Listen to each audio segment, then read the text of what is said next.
Coming up in this episode, we're going to talk about adventure games from the 1990s that attempted to move the genre into 3 dimensions, including The Longest Journey, Grim Fandango, Escape from Monkey Island, BioForge, Chronomaster, and more. And we'll also look at some of the odd offshoots of the genre like The Neverhood, The Last Express, Sanitarium, and Twinson's Odyssey. I'm Sean Jordan, and I am your great game guide. Get ready for a survey of many of the great adventure games you may have played, may have heard of, or may have missed.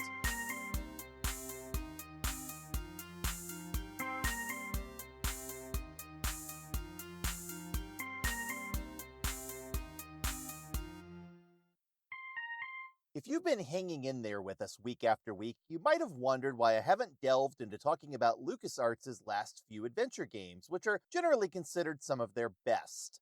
But don't worry, I haven't lost the thread.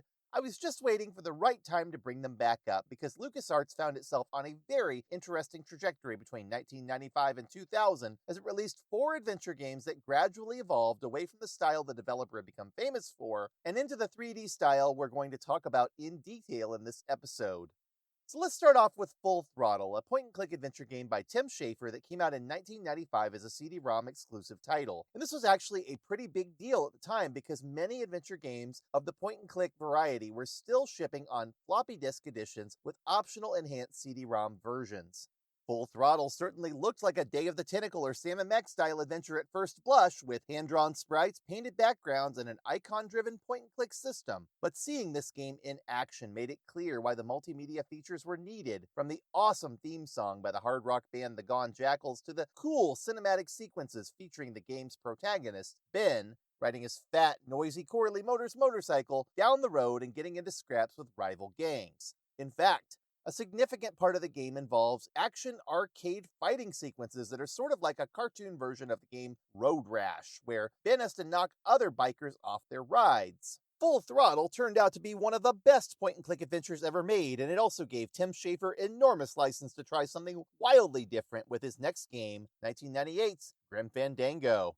And wow, did Grim Fandango deliver! Though it was a rather polarizing game among adventure game fans at the time because of the changes it made to the familiar formula of the genre. The game's set in an afterlife based on Mesoamerican folklore and stars Manny Calavera as a grim reaper agent of death who helps guide departed souls to the appropriate place in the great hereafter. But when he meets a woman named Meredith who ought to be bound for eternal paradise aboard the number 9 train, but who's somehow stuck in the lower levels with people who lived far less saintly lives, Manny realizes something's up and that there are nasty souls who've decided to make themselves comfortable in the slums instead of trying to ascend to the heavenly realm. The game's scope and imagination is, quite frankly, absolutely amazing. And it has a Dia de los Muertos vibe fused with a film noir art style that makes for an unforgettable story and experience. But there was a practical reason for this style of art as well. Tim Schafer was trying to figure out how to bring adventure gaming properly into 3D, and more abstract character designs and pre-rendered backgrounds were better suited to the relatively low polygon capabilities of computer systems of the day. Grim Fandango was also designed to ditch the mouse cursor and GUI common to most adventure games, and instead allow players to move Manny around with arrow keys and recognize areas of the world he could interact with by tilting his head. An elegant solution to having to wave a mouse pointer all over the screen in search of objects or characters who were interactive. I really don't want to go into much more detail about Grim Fandango because it's such a brilliantly made game that it's held up over time and become regarded as a classic. But in the 1990s, it definitely wasn't for everyone. Hardcore adventure game fans thought the gameplay was too linear and the puzzles were too easy, and navigating Manny around the backgrounds could be an awkward affair because of the odd shape of his body and the sometimes less than obvious pathways. The fixed camera angles were also awkward in the same way other 3D games like Alone in the Dark, Resident Evil, and Final Fantasy VII struggled to fuse 3D characters and backgrounds. Gamers who weren't adventure fans, on the other hand, just thought the game looked weird, and since it was only available on CD-ROM and really needed a beefy computer with a 3D graphics card to run optimally, it's no surprise that it was a commercial failure despite receiving fairly strong critical reviews. Remember, Grim Fandango came out during a major year for games. Half-Life, StarCraft, Thief the Dark Project, Baldur's Gate, Unreal, Star Siege Tribes, and Fallout 2 all came out that year as well on PC. And given the pedigree of those games, you can see what stiff competition it was up against. Not that gamers were suffering from a lack of great games, because 1997 also happened to be an amazing year for computer gaming, and one of the titles that debuted was The Curse of Monkey Island, the last of the Scum Engine games, but also by far the most sophisticated in terms of art design and multimedia features. With all of the original designers off doing their own thing, LucasArts turned to Larry Aaron and Jonathan Ackley to helm the sequel. Both had worked on other LucasArts adventures, and both eventually wound up working in theme park design, notably teaming up again in the early 2010s to work on the Sorcerers of the Magic Kingdom experience for Disney theme parks. This is an interesting note because one of their jobs in reviving the Monkey Island games was to deal with the twist ending of Monkey Island 2, which heavily hinted that LeChuck and Guybrush were actually children playing an amusement park called Big Whoop, and that the entire adventure had been make-believe, but that Chucky was actually infused with some sort of demonic magic. How do you make a sequel to that? Ron Gilbert would claim over the decades he knew exactly what was going to happen next, but to the LucasArts team responsible for continuing the story, the best choice was to pretend most of that never happened and to return Guybrush to the Caribbean, floating his way into a siege on Plunder Island where LeChuck and his undead pirate minions were busy trying to forcibly capture Governor Elaine Marley, the same way Bowser is constantly trying to snatch and grab Princess Peach. Honestly, this was a good choice. No offense to Ron Gilbert, who is a brilliant adventure game designer, but the Monkey Island 2 ending never really sat right with me and risked undermining all the fun of a series that was part Pirates of the Caribbean theme park ride and part On Stranger Tides pirate shenanigans inspired by Tim Powers' crazy 1987 novel. And The Curse of Monkey Island added in a few nice things that have stuck with the series since. The first is an all-star voice acting cast led by Dominic Armato, who nails the role of Guybrush so well he basically was the character we all heard in our heads all along, and he's since voiced every Monkey Island game released, including the remasters of the originals. And the same is true for the other voice actors, at least mostly. Earl Bowen is LeChuck, except in the final game because he retired from voice acting. Alexandra Boyd is Elaine Marley, except in the fourth game, where for some reason she loses her accent and sounds completely different. Liliana Jones is the Voodoo Lady, except in Tales of Monkey Island for some reason. Neil Ross is Wally B. Feed, aka Bloodnose the Pirate. And Denny Delk is Murray, the aggressively evil, demonic talking skull, a brand new character introduced in this game who's the second great addition. Every game since has included Murray, and he always steals the show. The third addition is the ability to play the game in an easy story-driven mode or a more challenging puzzle mode. And what I particularly like about this feature is that the puzzle mode isn't just more difficult, but holds back some of the game's best jokes and moments to reward players who pick the tougher path. Since the interface adopts Full Throttle's icon-driven commands, The Curse of Monkey Island is more focused on pointing and clicking on the environment than the previous games, and it also runs in full screen since the action menu pops up as a doubloon with regions to click for different interactions. This allows players to not only enjoy the scenery, but to search it for areas allowing them to do something. It feels less like a pixel hunt and more like a multimedia cartoon. The game's story, too, makes some smart choices as Elaine gets turned into a golden statue after Guybrush proposes to her with a cursed ring in the opening animated sequences, and then sends him on a chase around Plunder Island, Blood Island, and Monkey Island. The end of the game even attempts, rather confusingly, to retcon the whole Big Whoop issue by having LeChuck and Guybrush have a showdown on a roller coaster. The game puts all that stuff to rest, letting Guybrush triumph and rescue Elaine, and ends with them both getting married and presumably ready for a sequel. But Escape from Monkey Island didn't make it out until 2000, this time led by LucasArts vets Sean Clark and Mike Stemmel, who'd worked together before as the designers behind Sam & Max Hit the Road. This time, the series utilized the Grim Fandango game engine and eschewed the cel-animated style of the previous game for 3D characters. I don't think I'm out of step with most series fans in saying Escape from Monkey Island is the weakest game in the entire series, and while it's good by adventure game standards, it feels like a downgrade after the great leap forward The Curse of Monkey Island offered. The plot feels like a where do we go from here sort of contrivance and focuses on LeChuck pretending to be a gubernatorial candidate named Charles L. Charles, trying to unseat Elaine Marley and acquire her family's voodoo talisman that will unleash the ultimate insult. There's a bad guy named Ozzy Mandrill who is constantly criticized for being an Australian developer buying up everything, which is a very dated reference to Rupert Murdoch. There's also a parodic restaurant called Planet Threepwood, filled with references to the previous games in a manner that's clearly making fun of the ill-fated Planet Hollywood restaurants and their penchant for displaying minor film props as major treasures. And the second half of the game is bogged down by an enormously unfun sequence called Monkey Combat, where Guybrush battles the island's simians with insulting monkey noises and eventually pilots a monkey mecha suit to defeat a giant statue of LeChuck. It sounds a lot more exciting than it actually is. And despite some amusing moments and some great character interactions, there's also a lot of silly stuff. Did we really need to know the origin story of Herman Toothrod or the lineage of the three-headed monkey? After LucasArts stopped producing adventure games and a Sam & Max and Full Throttle sequel were both canceled, Mike Stimmel wound up moving over to Telltale Games and was involved in several of their adventures, including Tales of Monkey Island, for which he was a co-director, designer, and writer. This 5-part series is actually pretty good in terms of its story and humor, preserving the art style of Escape from Monkey Island, blah, but also offering different gameplay experiences, returning to a point-and-click interface that has Guybrush move around 3D environments and investigate interactive objects. I'd argue that the Telltale series is best for longtime fans, but it's fairly standalone in terms of its continuity, and I really enjoy some of the new characters, particularly Morgan Le Fay, a Guybrush fangirl and bounty hunter who becomes sorry to meet her hero and who plays a significant role in the story. As I mentioned, Ron Gilbert started teasing on social media that he'd always wished he could finish the Monkey Island trilogy with his planned third game because he had an amazing idea of where to take things from the ending he concocted for Monkey Island 2. Once Disney acquired Lucasfilm, that seemed like it would never happen since Disney was even less interested than LucasArts in producing new games, and LucasArts itself had been turned into a licensing arm. But then, Ron Gilbert made the surprise announcement in 2022 that he was finishing up Return to Monkey Island for release later in the year, along with several LucasArts veterans like Dave Grossman and David Fox at his current development studio, Terrible Toy Box. While the game introduced yet another art style, this time sort of like paper dolls atop more stylized backgrounds, it initially underwhelmed some fans when it was shown off.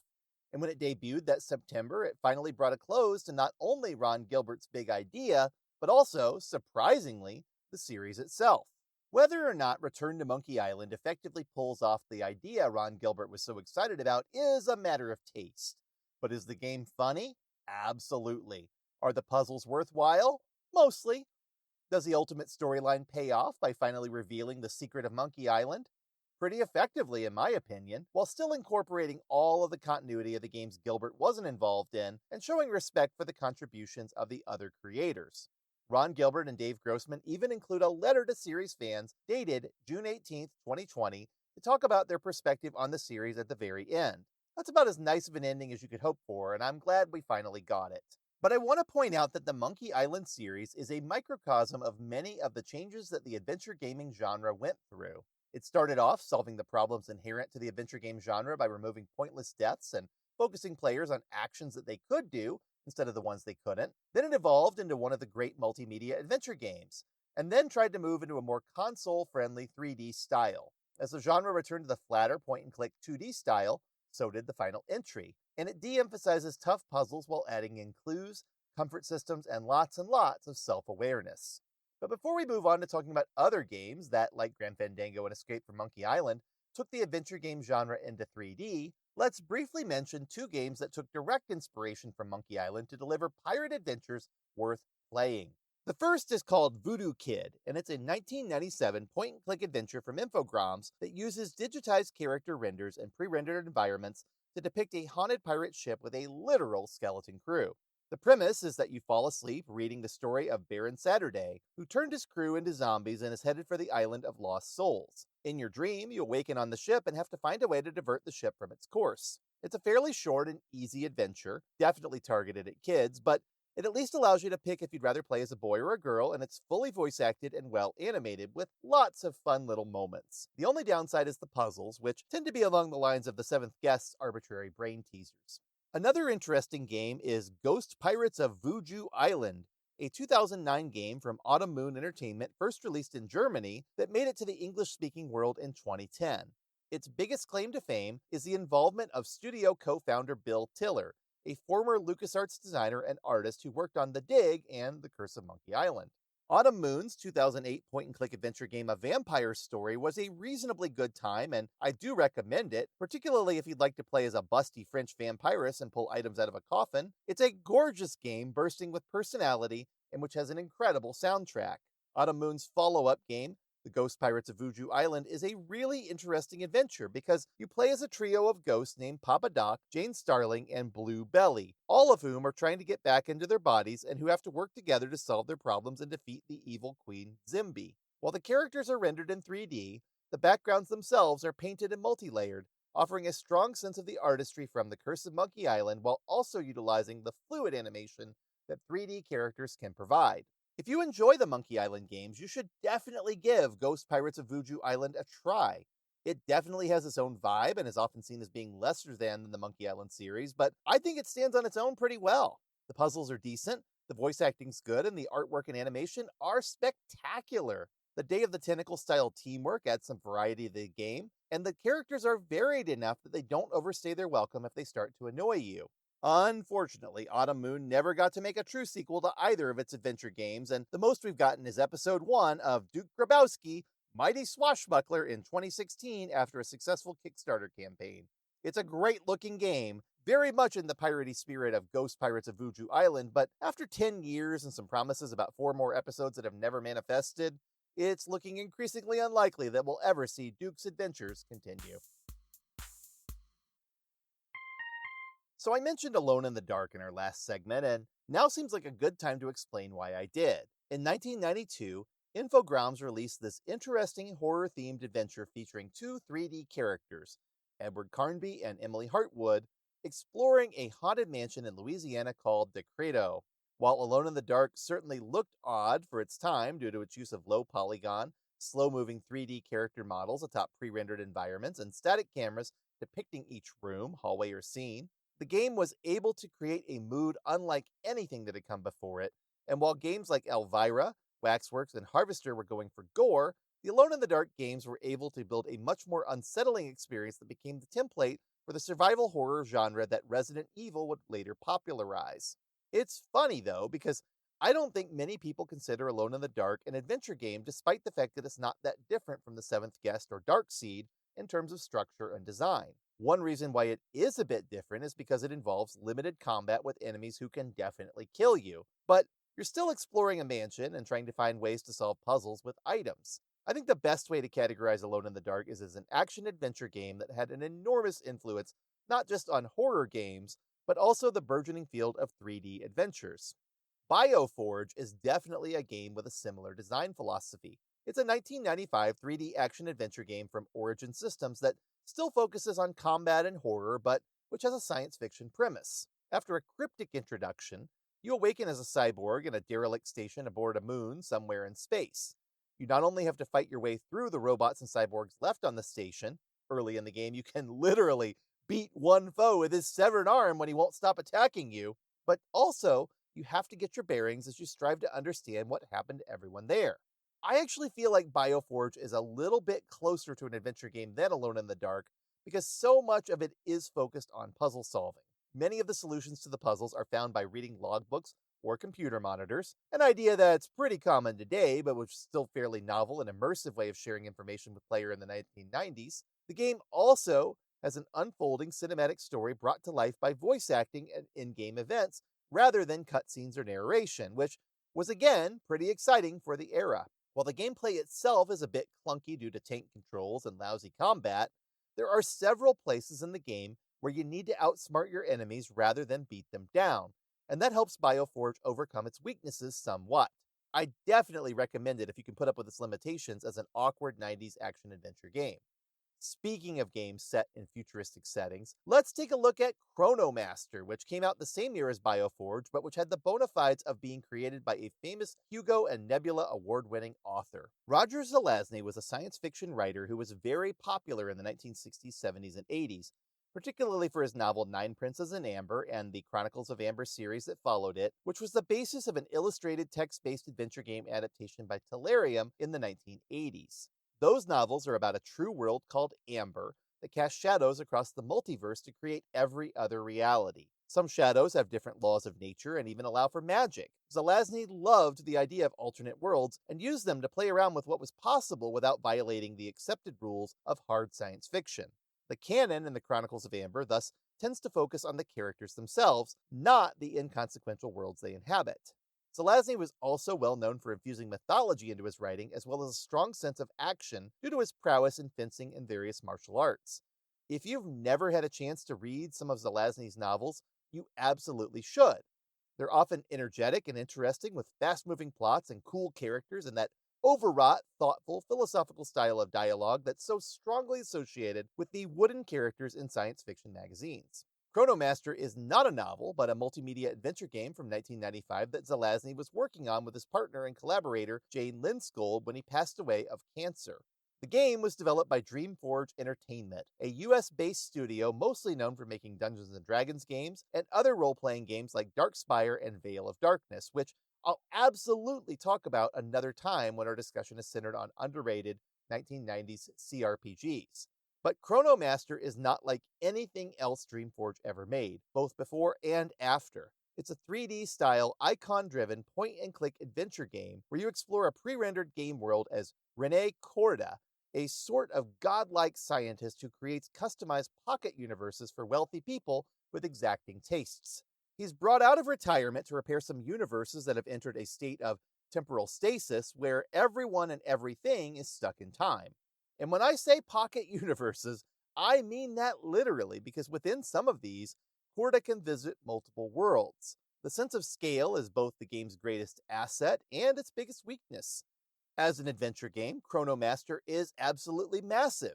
But on the other hand, the game definitely weakens as it goes on because the more focused science fiction story of the initial sections gives way to a wild, anything-goes approach later on where the game nearly turns into a parody of itself as Corba begins exploring universes that are built on some very strange specifications.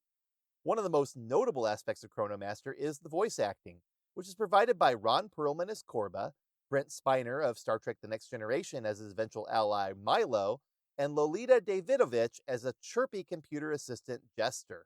They all do a good job, though Ron Perlman sounds half awake in a lot of his narration.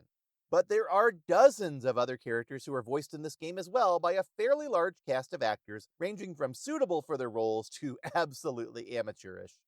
The game also has a rather strange sense of art design. Corba is a goofy-looking character with spiky blonde hair, opaque goggles, and Halloween costume-level body armor. Milo sort of looks like an outer space Steven Seagal, and Jester has the appearance of a Western comic book artist's take on an anime girl. There's also a later ally named Celine who's wearing revealing spandex, but who has a cybernetic eye and a crew cut so you'll know she's supposed to be tough. The ultimate bad guy looks like a reject from the Borg. All of this is rendered in that awkward mid-90s plastic Uncanny Valley style that looked dated the moment the game shipped. Even so, you've got to overlook the game's rough edges because the story is unique and interesting and the gameplay is rewarding if you can stick with it. The puzzles are quite challenging, but there is some openness to the design with multiple solutions to many of the problems you face, making every playthrough feel a bit different if you don't stick to a walkthrough. There are also a few different endings, so the game responds somewhat to your playstyle. There's even one way to finish the game midway through, though I'll note that this is not the good ending. Speaking of endings, DreamForge Entertainment inserts itself into the game's ending newsreel, suggesting a pocket universe in which the company is still making wildly creative games today.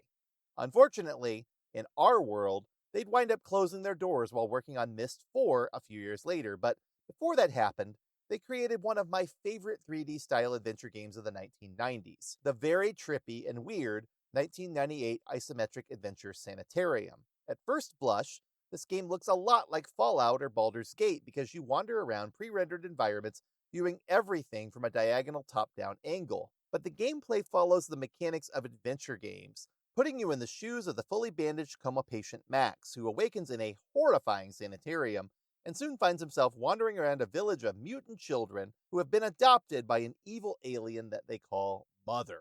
And just when you think you have a handle on where this game is taking you, the game throws you an incredible curveball I won't spoil. As I was playing it, I assumed it was going to turn out to be one of those games where Max is actually the villain facing his worst crimes in the form of a coma-induced nightmare so he can seek redemption. But nope, that is not where this game's story ultimately goes. It's definitely a game I'd describe as messed up, but it's not quite the horror experience it appears to be. So if you're more a fan of psychological horror and tension as opposed to jump scares, this one is definitely worth a playthrough. In the 1990s, video gaming got its first cover girl in the form of Lara Croft, Tomb Raider. Core design and Eidos's self-assured polygonal, gun-toting adventurer came at the right time to represent console gamers who were starting to outgrow Mario and Sonic, who were getting bored with Street Fighter and Mortal Kombat, and who were ready for a little bit of sex appeal. That Lara Croft was one of the first 3D characters who managed to pull off being attractive rather than hideous didn't hurt, and Core Design was more than happy to generate pictures of her in swimsuits and provocative poses to ensure every magazine had ample reasons to cover her. PC gamers tended to be a little older in the 1990s than their console gaming counterparts, and so it's not surprising that when April Ryan came around in the game The Longest Journey in late 2000 in the English-speaking world, most gaming magazines barely noticed it, despite the fact that April spends the beginning of the game in skimpy pajamas and much of the rest of the game dressed in skin-tight clothes with a visible midriff like she's headed out to the club. But that also might be because April's a stylish artist who's not just tossed in the game for sex appeal, but part of a story where she can go and have lengthy conversations with her friends and neighbors and where she fits into the world she inhabits instead of just plundering them. The Longest Journey was originally released in Scandinavia and Europe everywhere but the UK by a developer called Funcom, largely known at the time for making licensed console games. While the game was a big hit in its home country of Norway and sold well in its neighboring countries, the decision to wait on an English-language release was primarily due to the desire to get the game into the North American market. Not an easy feat, since a lot of publishers wanted nothing to do with adventure gaming. And you can tell that the excitement for the game was not high, despite the glowing reviews it received once it shipped. Computer Gaming World and PC Gamer gave far more pre-release coverage to Escape from Monkey Island than The Longest Journey, often in the context of a discussion about whether or not the adventure game genre was truly dead. The premise of the game is that there are two parallel worlds that have split off from the original Earth. One is called Stark, and we see it in the year 2209, with a similar history and culture to our own world, though it has sort of a steampunkish, science fiction-y Blade Runner vibe and takes place within a fictional city on the US West Coast called Newport. It's governed by science. The other world is called Arcadia, and it's a lower-tech, fantasy-style place governed by magic. April has a dream in which she meets a white dragon who tells her she's going to play a part in a future that may bring about a different world. But before April can get any clarity on what this means, a force of dark chaos rises up beside her and shatters her dream, sending her back to her regular life on Stark, where she's worried about finishing off a piece for an upcoming art show. And yet, April's life keeps being interrupted by moments where strange things are happening, and there's some subtext to suggest that maybe her dreams are being influenced by the things around her and that she's going crazy. But an odd man she encounters named Manny Cortez explains that she is special in some way. He eventually opens a portal to Arcadia and explains that once she steps inside, she will take the first step on the longest journey of her life. And as April emerges in the other world, she finds she can't understand anyone there, though her ears gradually acclimate to allow her to understand the magical All-Tongue.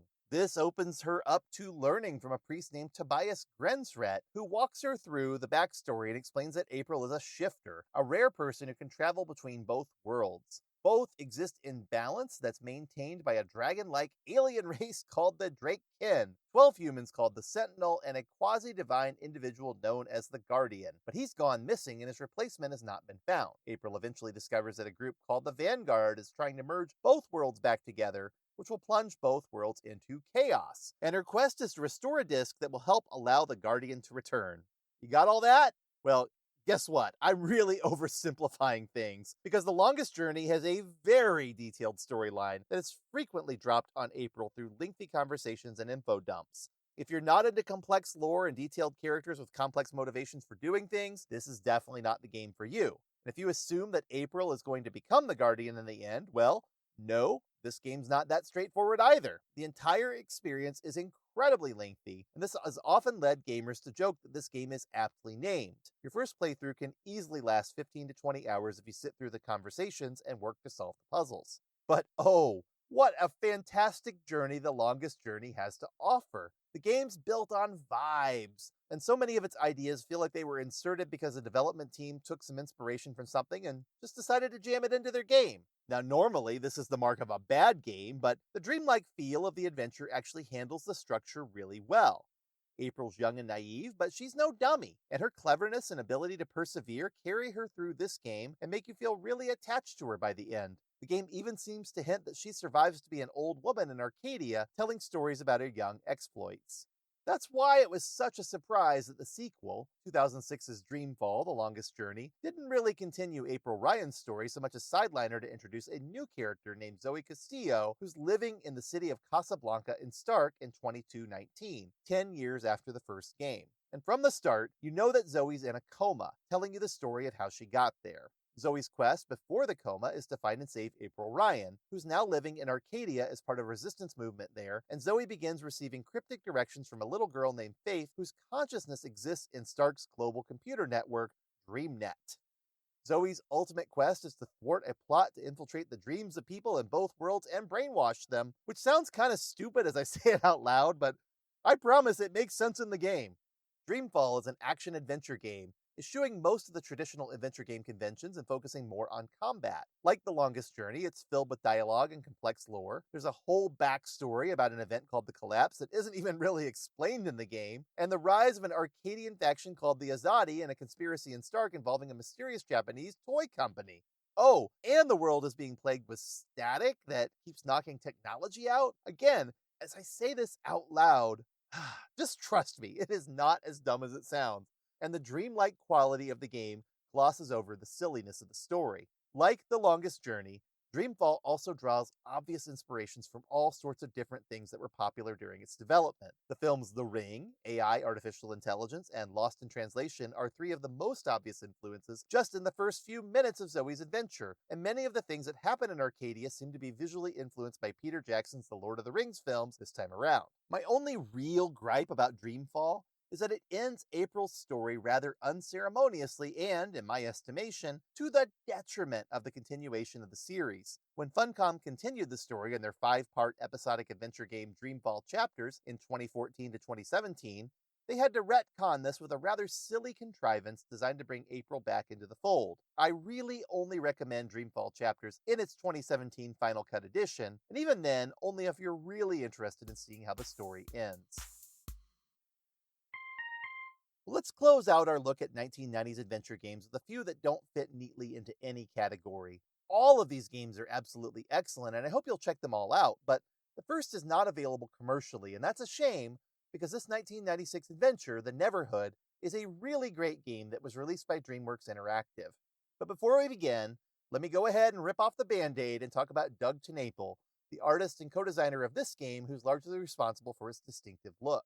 Doug TenNapel is a brilliant animator who's responsible for some great stuff, including some wonderful graphic novels and kids' books, some cool album art for the band Five Iron Frenzy, many television shows from the 1990s and early 2000s, and, most famously, for creating the character of Earthworm Jim and even voicing him in the first 2 games. Dan Castellaneta, the guy who voices Homer Simpson, played Jim in the cartoon show, but Doug TenNapel was responsible for that show too, which is probably why it does such a good job of sticking to the game's goofy premise. But here's the thing. Doug TenNapel is a very problematic personality who's allowed his very conservative Republican politics and support for figures like Andrew Breitbart and Donald Trump to tarnish his artistic career. He'd be the first to tell you this because he has a talk show called Doug in Exile where he complains about being canceled by the progressive left, SJWs, and an LGBTQ culture he says is waging a culture war against him. I don't believe I'm misrepresenting him in any way here, but I do want to be clear. I don't support or endorse anything he stands for. We're all entitled to our opinions, but when we use these opinions to be hurtful of other people, we take it too far. It really stinks when someone who's so creative and who's made some really cool stuff also turns out to be a heel. And if you don't want to support Doug TenNapel, I understand. In that case, you should definitely skip the 2015 game Armacrog, which was intended to be a sort of spiritual successor to The Neverhood, and which turned out to be a half-finished game in the end. Full disclosure, by the way, I was a Kickstarter backer, but I didn't realize at the time that Doug TenNapel was such a polarizing figure. Anyhow, The Neverhood is not a problematic game in any way, and since it was made by a team of people who have not followed Doug into exile as far as I can tell, let's presume the game's still worth checking out, because let me tell you, The Neverhood is truly something special. The game's built from digital scans of claymation figures and offers some of the most imaginative point-and-click adventure gaming you'll ever see. It also has one of the most tedious mechanics ever seen in an adventure game, in the form of its seemingly never-ending haul of records, but we can forgive that because the rest of the game is so good. The premise of the game is that you are Clayman, a misleadingly named Clayman who wanders around the mysterious Neverhood, searching for discs that fill in the game's backstory and provide clues on where to go next. You wander around the world in both first-person FMV sequences and third-person screens representing puzzle rooms, and the game looks absolutely incredible because all of it is built on claymation sets with professional-grade animation. Even more amazingly, the game's soundtrack is an all-timer, filled with whimsical music mostly sung in a nonsense language and evoking a sort of jazzy, folksy, cinematic sense of whimsy that fits the graphical style perfectly. The Neverhood is the type of game where you'll fool a monster that wants to eat you with a dummy made out of dynamite. It's the sort of game where if you need to make a door to walk through, you'll just direct Clayman to expand one out of a hole in the clay, shrinking another one elsewhere in the room. It's the sort of game where it feels like anything and everything can happen, and you simply need to figure out the right insane logic to open the game world up to your wild ideas. It's also the only game I've ever seen where you defeat the bad guy by pantsing him when he thinks he's won. Aside from my gripes with the creator, my biggest complaint about the Neverhood is that it was available only for a short time and has never gotten a reprint or a digital release, making it extremely expensive to buy secondhand due to its rarity. And while it does have two follow-up games, Skull Monkeys on the PlayStation and the aforementioned Armacrog, neither is nearly as good as the original. If you get a chance to play it, you should. Another game that bombed badly when it released, but which is at least available digitally today, is Jordan Mechner's 1997 rotoscope mystery game aboard a train, The Last Express. Jordan Mechner was already a pretty big name for his publisher, Broderbund. He created Karateka and Prince of Persia for them and essentially had a carte blanche to do what he wanted, and that gave him an almost unheard of 4-year development period to see his idea through. And wow, is The Last Express an impressive game even today. It begins sort of like an Agatha Christie meets a Myst-style adventure aboard the Orient Express, but it has a few important deviations from that formula. First of all, the game takes place in real time at a pace of about 6 game minutes per actual minute. Secondly, the game will frequently break into rotoscoped Art Nouveau-style cutscenes in the third person where you see your character, the American doctor Robert Cath, interacting with other passengers. Finally, you have the ability to rewind time to undo the effects of any bad decisions you make, and you can also fast forward to later points in the story, provided you've already reached them once. And yes, by the way, this mechanic was the inspiration for a key mechanic in Jordan Mechner's next game, Prince of Persia: The Sands of Time, though it's executed very differently there. But what's really wild about The Last Express is how detailed the game's character interactions are. Every character in the game, and there are about 30 of them, has an agenda and behaves differently depending upon the choices you make. Where they are and what they're doing at any given time can vary a lot, and your conversations and inquiries can put some of them on edge. The script for the game is very well written, has a lot of conversational dialogue that's voiced extremely well, and which feels authentic to the setting and the context of traveling on a train, including multiple languages where the characters speak natural dialogue. Your character also has to be careful not to blow his cover, as he's assumed the identity of his murdered friend. I don't want to say too much about the story, because part of the pleasure of the game comes from seeing how things unfold and finding the right path to reach the game's true ending. Over the next 3 days of your journey between Paris and Constantinople in 1914, you explore the Orient Express and discover a botched arms deal, a spy, another planned murder, a stolen Serbian treasure, and so much more. The train gets hijacked at one point, and there's even a bomber who threatens to blow up the Orient Express and everyone on it. And all of this is happening while Europe is fast approaching the start of World War I, which breaks out if you survive to see the game's ending. The Last Express should have been a major success.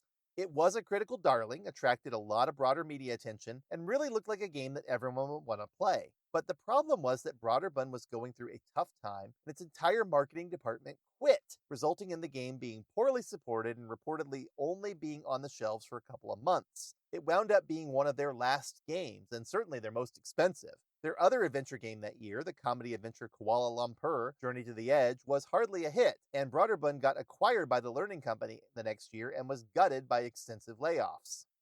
One other unusual adventure I'd like to comment on is actually made up of two games. The first is known as Little Big Adventure in Europe and Relentless Twinson's Adventure in North America. And the sequel, called Little Big Adventure 2 in Europe, is known as Twinson's Odyssey elsewhere.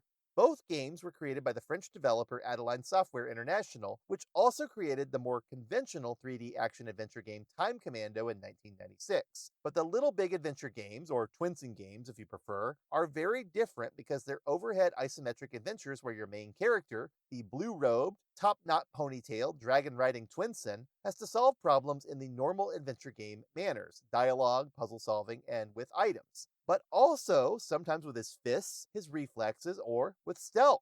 To enable these actions, Twinson has 4 stances: normal, aggressive, discreet, and athletic. What makes these games a bit different from others in the genre is that, like The Last Express, the action takes place in real time and parts of the map open up as you complete actions that unlock certain conditions or knock enemies off their routes and task schedules. It's a very unique series that was quite a big deal in Europe, but which barely made a dent in North America because it was published by Electronic Arts and they simply didn't understand its appeal, changing its title and making it look more like an action game than any sort of adventure game. But the game also shipped in a disc version and multimedia edition didn't help because the CD-ROM voice acting adds a lot of charm to the game.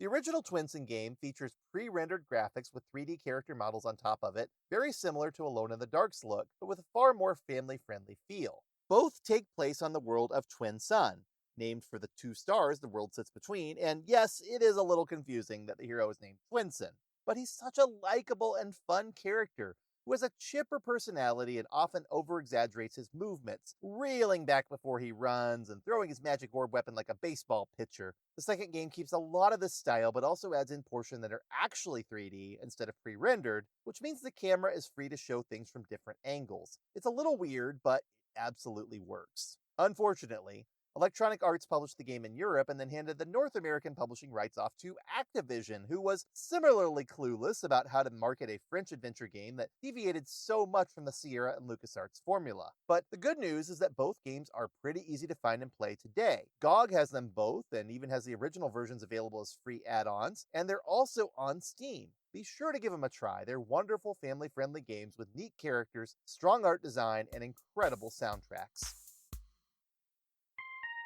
As usual, my desire to cover everything notable has gotten me into trouble, and I'm going to have to wait until we start talking more about the 21st century to cover the next step in adventure gaming evolution, with games including Omicron the Nomad Soul, Fahrenheit, which is also known as the Indigo Prophecy, Microids' adventure games including Amerizone the Explorer's Legacy, the Siberia games, Postmortem, and Still Life, and Index Plus's really wild Dracula Resurrection series. All of these games are worth more than a name check, and we'll get to them in a future episode.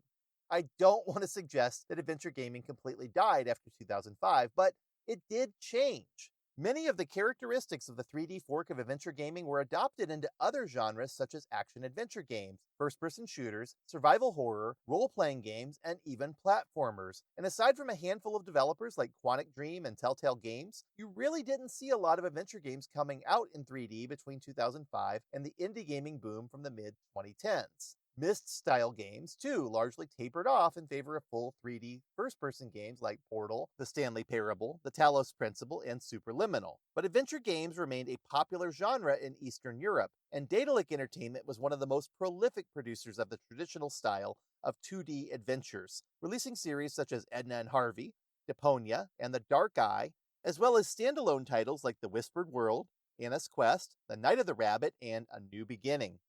And of course there were other adventure game makers as well. The Spanish studio Pendulo Games made the excellent Runaway, A Twist of Fate trilogy. The Czech studio Future Games made Nibiru, Age of Secrets, and the Black Mirror trilogy, no relation to the Netflix show of the same name. And various studios around Europe produced other halfway decent adventure games like Secret Files Tunguska, Seville, The Inner World, and So Blonde.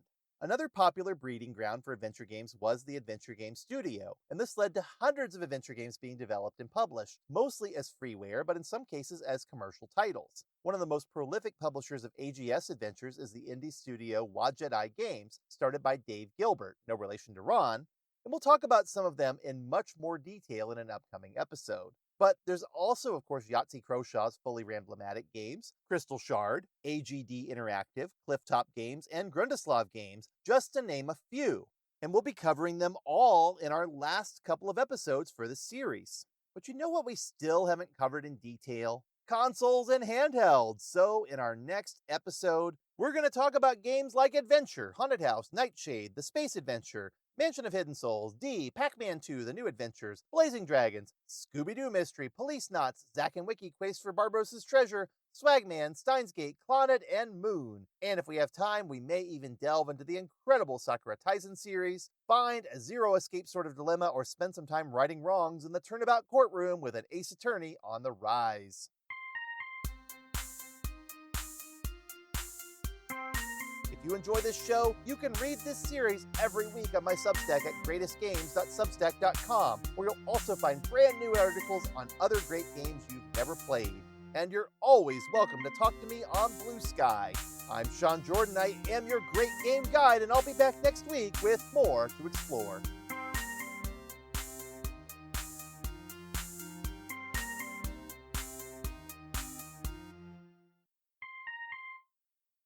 Before I let you go every week, I close out the show with a game I want you to try that's a little off the beaten path.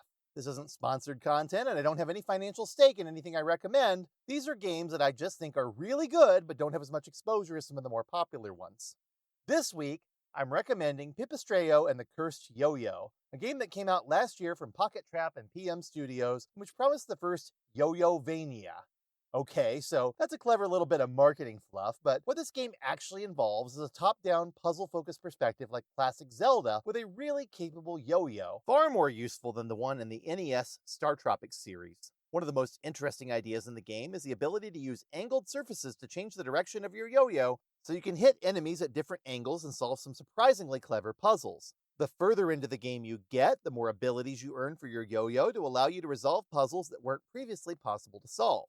The game also has a goofy story about restoring your family's power plant, which has been raided by gangsters who've made off with 4 powerful batteries. As the bat creature Pipit, you have to use your supercharged, spectrally infused yo-yo that's carrying the spirit of your auntie to catch up with the gangsters and set things right. Most of this is just a rationale to offer 4 different themed areas representing the elemental powers of the batteries, but the story is probably the least interesting part of the game. It's all about puzzle solving, room clearing action. There's also a city hub world where you can wander around and complete missions so you can upgrade your moves. Oh, and did I mention one prominent song in the game's score is by the great Yoko Shimomura, composer for Street Fighter II, Super Mario RPG, Parasite Eve, The Legend of Mana, and Kingdom Hearts, among many other games? If you're the sort of person who really enjoys the Game Boy Color and Game Boy Advance Zelda games with all their timing and technique-based puzzles, this is the game for you. It can even be set to look like it's playing on an approximation of the Game Boy Advance, which is pretty neat. Give Pipistrello and the Cursed Yo-Yo a shot. It's one of last year's best retro-style indie games, and you won't regret playing it.